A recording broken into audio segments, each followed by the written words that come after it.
Guys, big-ஆ இருக்குது. நல்லா பெருசாக இருக்குது. நல்லா இருக்கு.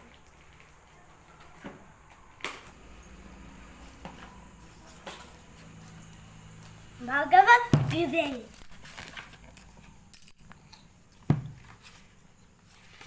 பகவத்கீதை சூப்பரா இருக்குது. இது ஸ்மெல் பண்ணி பார்க்கலாம்.